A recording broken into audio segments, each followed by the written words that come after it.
Let's bring in Nikki Haley now, former U.S. ambassador to the UN and 2024 Republican presidential candidate, and live here in New York City on set with us. Good to have you. Great to be here. This press briefing at the White House took place during our hours here yesterday. We covered it live. And many in this country who have lived through this pandemic might find it shocking to hear John Kirby say this. I'll get your reaction. The president made trying to find the origins of COVID a priority right when he came into office. And he's got a whole of government effort designed to do that. There is not a consensus right now in the U.S. government about exactly how COVID started. There is just not an intelligence community consensus. Can you explain that? Why are we still here? No consensus? And how does the U.S. Department of Energy know? But the CIA doesn't know, or there's not a consensus. What is going on here? Can we at least have a consensus that when COVID broke out, China closed their borders to people coming in and they opened their borders to everybody going out? They wanted everyone else to suffer. I think it came from the lab. I don't think it was malicious. I think it was an accident. It's what they did after that. Can we have consensus that they went to the World Health Organization and asked them to condemn the United States for closing the border? Can we have consensus on the fact that they, to this day, have never been held accountable for how irresponsible it was for them to handle it? That's what we need to be talking about. If you were sitting in the White House, you were President Biden, how would you respond to China accusing the U.S. in this moment of a smear campaign? I've dealt with China before. Whenever you call them out, they're very quick to turn the tables. What we need to do is start holding them accountable. Enough talking about what they did. Let's hold them accountable. Let's start focusing on the national security aspects of the supply chain and what we're relying on. Let's start building up our military, because nothing scares China more than that. Let's start telling our universities, you either take Chinese money or you take American money, you don't take both. And let's start really getting our allies together so that we can hold China accountable. The world suffered, and China's yet to pay a price. And I know that's what you are writing about in your new op-ed. You say, I'll cut the billions in foreign aid we send our enemies. And you lay out your case exactly how you would plan to do that. I'm curious how you believe China would respond to that. If you're elected president, and if you cut off that funding, how would they respond? It would show China that we have a focus. We give $46 billion in foreign aid. And to countries that say death to America, or countries that hate us, we can't buy friends. China would notice that we were paying attention. Why are we giving them money for the environment? It's just ludicrous. We shouldn't be giving them 1 cent.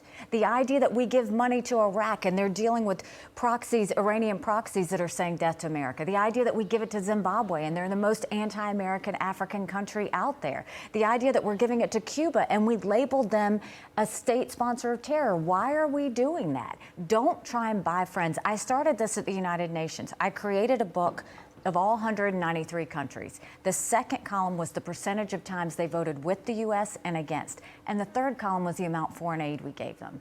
And I gave that to President Trump. And I said, we need to start being smart. We need to start being strategic. He started that by stopping the $2 billion in aid we were giving to Pakistan that were harboring terrorists trying to kill our soldiers. It sends the world a message that we're paying attention. That's the focus of what cutting this foreign aid to our enemies would do. Meanwhile, back here at home, many voters are wondering if this administration is paying attention to the historic inflation that we're all living through. And there's a lot of smart people, Ambassador, who have been tasked with bringing those prices down. The Federal Reserve, the administration, there are economists coast to coast who are saying, do this, do that. This could fall in your lap if you were elected president. How do you tackle inflation? How do you bring prices down for the American people without inflicting too much pain on them? Well, I think first look at the fact that Washington, D.C., they're spending like drunken sailors. They need to go on a diet. We need to realize that our federal budget, 15% of that is interest. Quit borrowing money you don't have. Start there. Look at the supply chain and say, why don't we start building more things in America? That's what we did in South Carolina. That's what we can do across this country. And then let's say, okay, what are these other programs that we need to start really taking a look at? And focus on that. But start somewhere. The idea that Republicans and Democrats started earmarks again? Really? Are you going to pay $12 million for a baseball stadium in New York when we've got families who can't afford groceries? It's tone deaf. Fox News polling revealing this about the 2024 presidential Republican nominee preference among Republican primary voters. It's got Donald Trump at 43%, Ron DeSantis 28%, and you, Ambassador Haley, 7%, Mike Pence 7%, Greg Abbott 2%, and Cheney at 2%. What was your response when you saw that? Is that where you thought you were, or where you think you are? We're just getting started. We're just getting started. We had standing room only. Hundreds of people came out in Iowa and New Hampshire. Great progress there. We had thousands show up in South Carolina. People want someone who's going to take this country in a new direction. They don't want the old status quo, and they don't want the drama. Let me just follow up on that, because this was among Republican primary voters. How do you think you can win over potential Republican voters? By talking about what real families are going through. My daughter's getting married, and I see how hard it is for her to buy a home.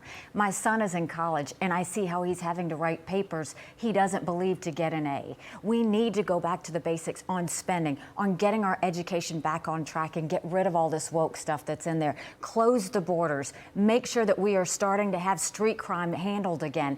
And look at the foreign policy situation, and don't ever allow Americans to look at the sky and see a Chinese spy balloon looking back at them. It's time for us to get focused. It's time for us to get to work. I did it as governor that took over a hurting state. I did it at the UN and took the kick me sign off of our backs. I'm ready to do it for our country. All right. Ambassador Haley, really good to have you here today. Thanks so much. We'll be watching all of it. It feels like we're already full. You're full on in already. That's right. Go to NikkiHaley.com. That's where it's at. All right. Pleasure to have you here. Thank you so much. I'm Steve Doocy. I'm Brian Kilmeade. And I'm Ainsley Earhart. And click here to subscribe to the Fox News YouTube page to catch our hottest interviews and most compelling analysis.